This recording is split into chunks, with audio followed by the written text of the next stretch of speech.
ನೋಡಿ ಆವತ್ತಿನ ಕಾಲದಲ್ಲಿ ದೊಣ್ಣೆಲಿ ಇಟ್ಟು ಜಡಿತಾರೆ ನೋಡು, ಚಮಚದಲ್ಲಿ ಜಡಿತಾವ್ರು ಇವತ್ತು. ಎಂಥ ಕಾಲ ನೋಡಿ, ಸೋಂಬೇರಿಗಳ ಕಾಲ. ಹಾಂ ಹಾಂ, ನೋಡಿ ಚಮಚದಲ್ಲಿ ಇಟ್ಟು ಜಡಿತಾ ಇರೋದು.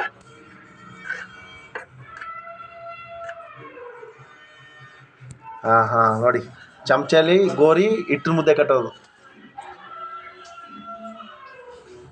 ನೋಡಿ ನಮ್ಮ ಸರ್ವಾಗಿ ನಾವು ಯೂಟ್ಯೂಬ್ ಚಾನಲಲ್ಲಿ ನೋಡಿ ಕಲ್ತ್ಕೊಳ್ಳಿ.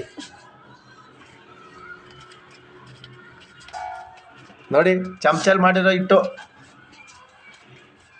ಸಖತ್ತಾಗಿದೆ, ಚೆನ್ನಾಗಿರುತ್ತೆ, ಚೆನ್ನಾಗಿ ಜಡ್ದಿದ್ದಾರೆ. ಒಳ್ಳೆ ಚಮಚ ತಂದು ಕೊಟ್ಟಿದ್ದೀನಿ. ಜೊತೆಗೆ ಇವತ್ತು ಚಿಕನ್ ಸಾಂಬಾರು ಮಾಡಿದ್ದೀವಿ, ಅದಕ್ಕೆ ನೋಡಿ ಚಿಕನ್ ಸಾಂಬಾರು. ನೋಡಿ ಲೆಗ್ ಪೀಸ್ ತಿಂತಾರೆ, ನಮ್ಮನೇಲಿ ಲೆಗ್ ಪೀಸ್ ಬೇಕು. ಲೆಗ್ ಪೀಸ್ ಇಲ್ಲ ಅಂದರೆ ನಮ್ಮನೇಲಿ ಇಬ್ಬರು ಇದ್ದಾರೆ, 2 ನಾಯಿ ಮರಿಗಳು. ಲೆಗ್ ಪೀಸ್ ಇಲ್ಲ ಅಂದರೆ ಅವ್ರು ಮುಟ್ಟಲ್ಲ.